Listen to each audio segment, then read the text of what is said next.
Welcome to MSP After Hours, where I say the quiet part out loud. Before we get into this, though, let me give you some context. I have spent 24 years in healthcare, where I was responsible for HIPAA compliance inside of a 170 plus bed hospital. I have trained thousands of employees on HIPAA, and when someone violated the rule, I was responsible for the sanctions. So when I talk about HIPAA, I'm not repeating something I read online. I've lived it from the inside. And what I'm seeing in the MSP space right now makes me nervous.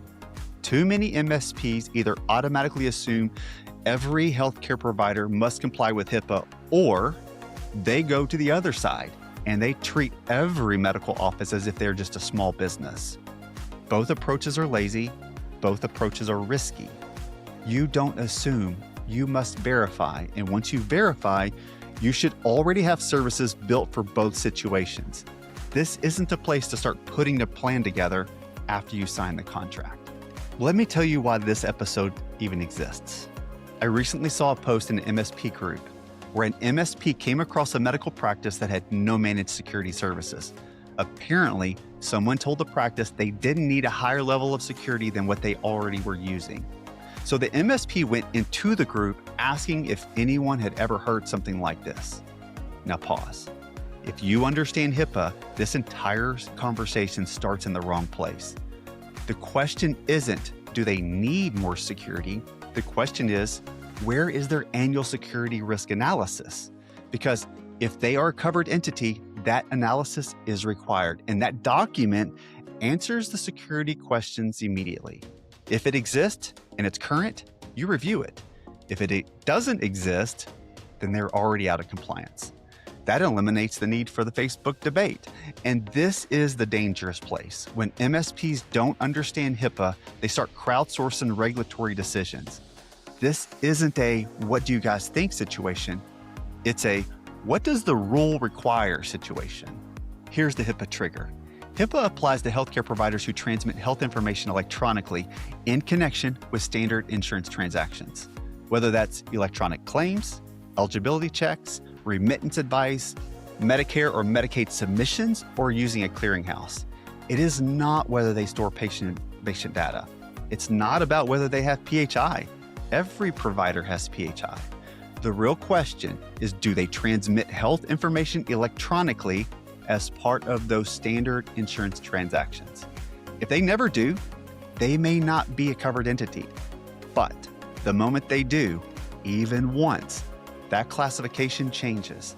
There is no, just this one time. Now they're in. Fully subject to HIPAA. You onboard a cash-only practice. You assume HIPAA doesn't apply, but later you discover the EHR auto-verifies eligibility. Or maybe you find that billing service submits electronically, or maybe even Medicare was billed once. Now you're supporting a covered entity, whether you realize it or not. This is where discovery matters. This is why verification matters. When a client is a covered entity and you manage their systems, you are a business associate. And that means you're in scope, and that means more documentation for you. Policies, risk management, and evidence. HIPAA is built into three main areas. You have administrative safeguards, physical safeguards, and technical safeguards.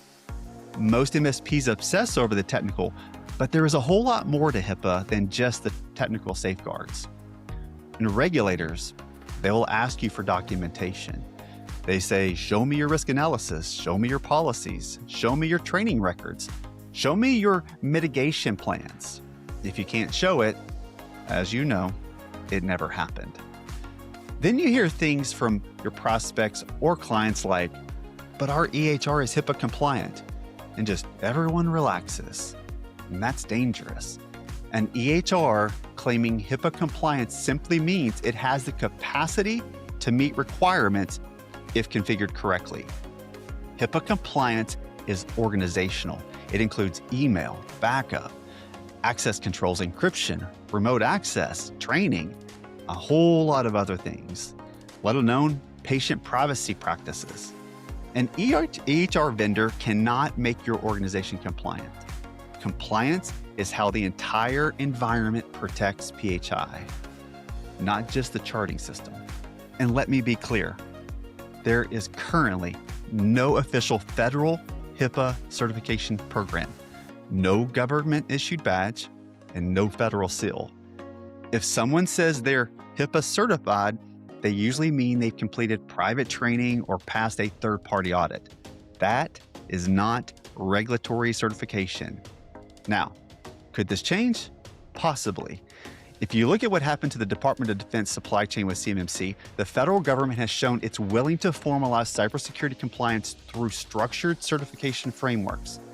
I would not be surprised if healthcare eventually moved in that direction. But today, there are no official HIPAA certifications, and marketing language that suggests otherwise creates real risk. And something I want to point out, when MSPs say, we handle all of your IT, or your focus should be on your patients, our focus is on your IT, that sounds strong until you hit some litigation.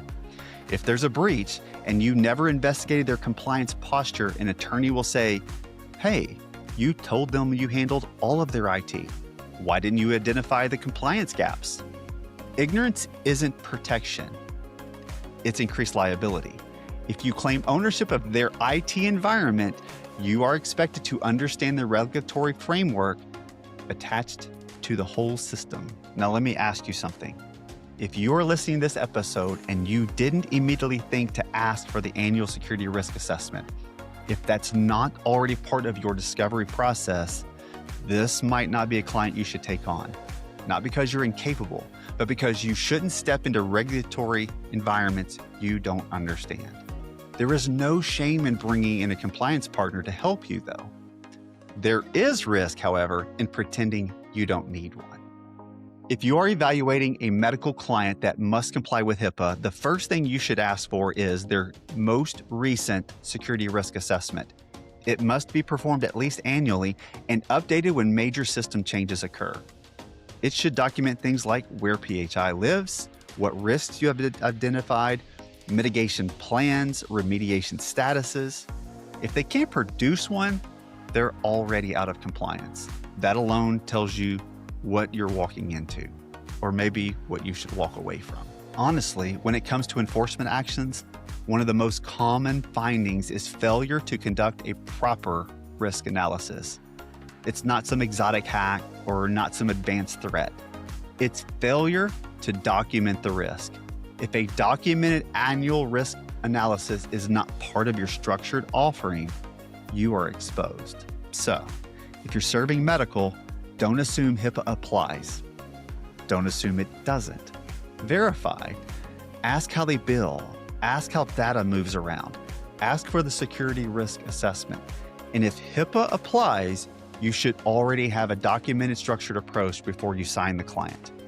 As I mentioned, I've enforced HIPAA inside of a hospital. I've trained thousands on HIPAA security and privacy. I've sanctioned violators. And I can tell you this, when regulators show up, good intentions don't matter. Documentation does. So if you're going to serve medical clients, do it intentionally or don't do it at all. See you next time.